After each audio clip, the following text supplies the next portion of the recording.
First of all, brownie like a baked good bite. So that way. Hello, good people of the internet. Welcome back to my channel. For those of you who haven't been here before, hi, my name is Alma and I hope that you stick around.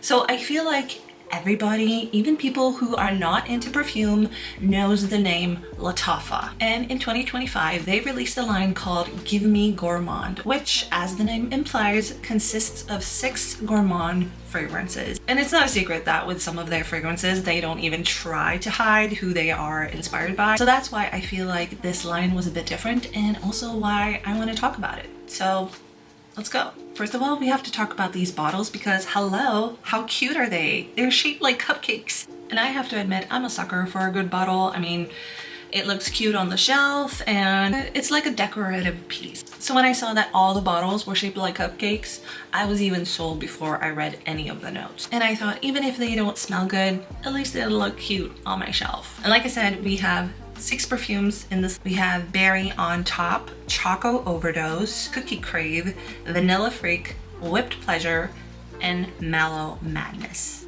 And like the collector I did of course get all of them. And no, they are not sponsored nor sent to me by anyone. I bought all of them with my very own money. So the first cupcake in line is the Berry on Top, and it has top notes of strawberry and chantilly cream, middle notes of strawberry jam, sugar, and white flowers, and base notes of vanilla and musk. And again, look at the bottle. How cute is it? And when you hear a name, Berry on Top, and read a lot of the notes are strawberry, you expect to smell a fresh strawberry cream, right? You know that strawberry cream tastes like. At least for me, I have this very specific taste in my mouth when I think about how strawberry cream smells. But I don't know if the white flowers sort of clashes with the strawberry or maybe it's my skin, but something happens when this perfume touches my skin and it's not really for the better. I thought, what the hell is this? Oh my god! What is that? And rubbed it off. I used rubbing alcohol to get it off because it was that bad. I have also seen some reviews saying that it smells almost a bit plasticky and like a very synthetic strawberry, but I wouldn't say it smells synthetic, but there is something with the white flowers that makes it on my skin smell like somebody has been holding it in for a bit too long, and when they finally went, they try to cover it up with some sort of strawberry spray. But that's on initial spray. In the dry down, however, the background noise of the white flowers fades away and more musk comes through. But there's still something off with it on my skin. I feel like I would need someone with an acquired taste to eat me. That's what she said. If I was a dessert. Even though this isn't the one that I'll be wearing, at least not at the moment, it'll still look cute on my shelf. Next in line, we have Choco Overdose, and that has top notes of chocolate fudge, middle notes of cocoa and cupcake, and base notes of vanilla, caramel, and benzoin. Again, look at this bottle. They're so cute. And I absolutely love the gold and the brown together on this one. Now this is, as the name suggests, a very chocolate heavy fragrance. And on initial spray, that chocolate is very prominent as well. It is like biting into a fudge when you spray it. And as it settles down, you get that extra whiff of cocoa. But here's my thing, because taste and smell are two, to me, very different things.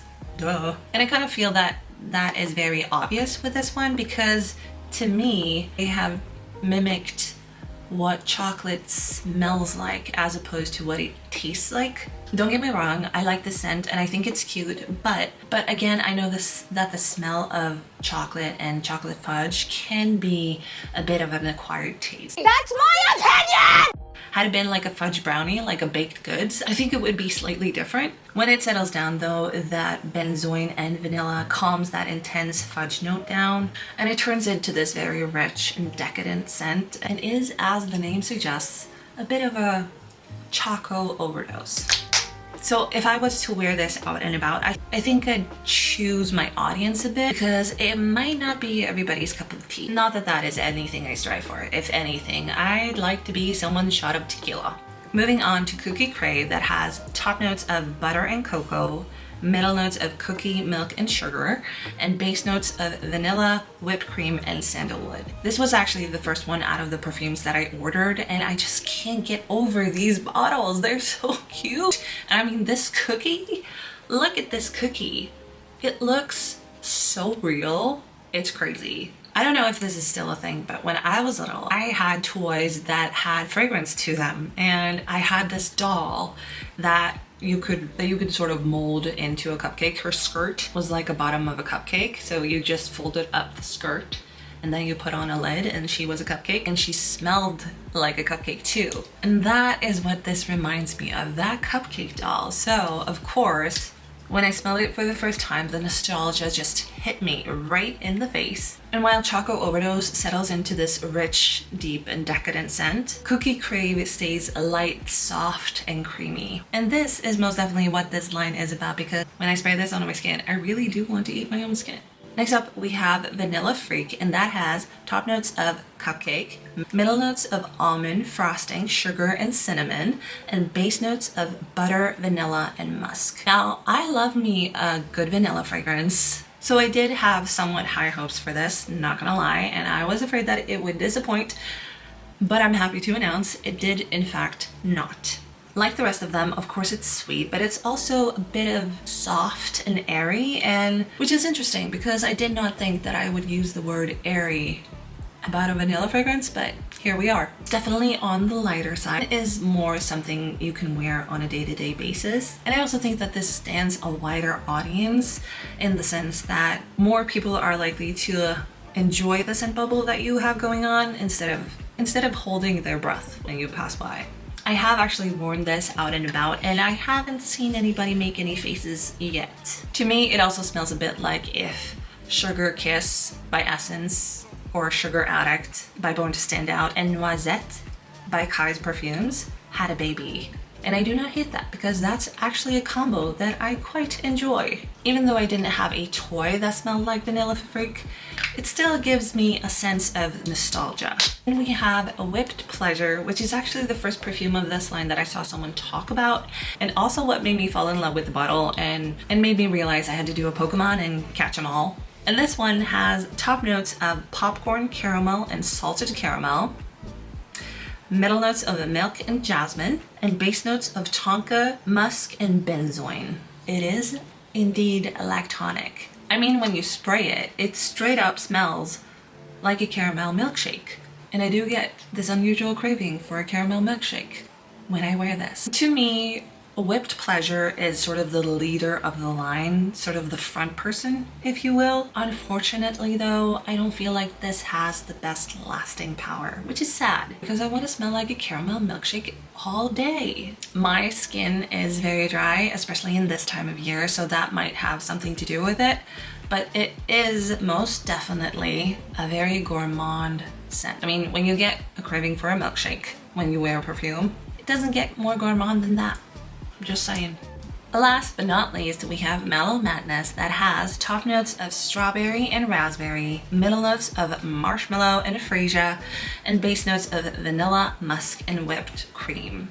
I was a little apprehensive about getting this one because I had gotten the other 5 and I was just missing this one, and then I saw someone compare it to Angel by Mugler, which is not exactly my favorite scent.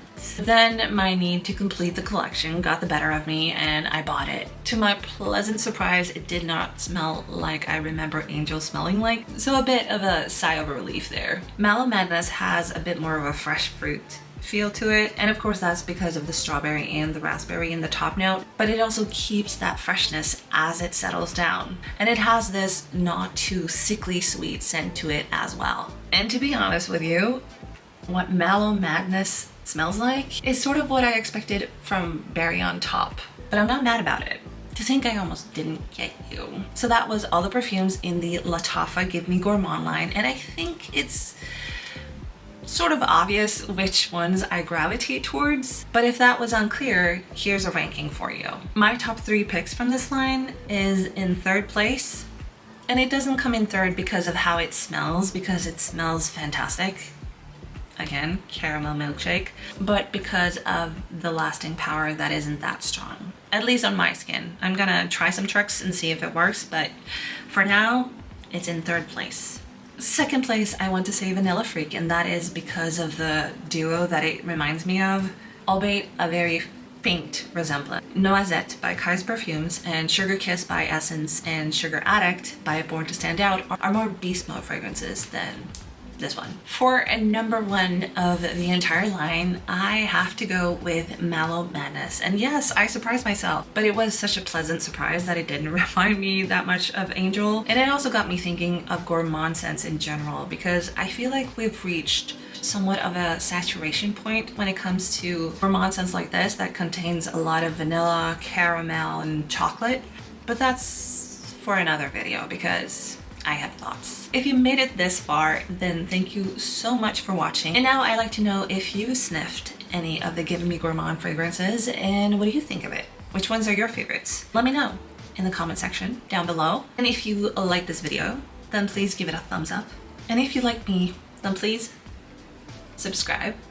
And until next time, bye. Mwah.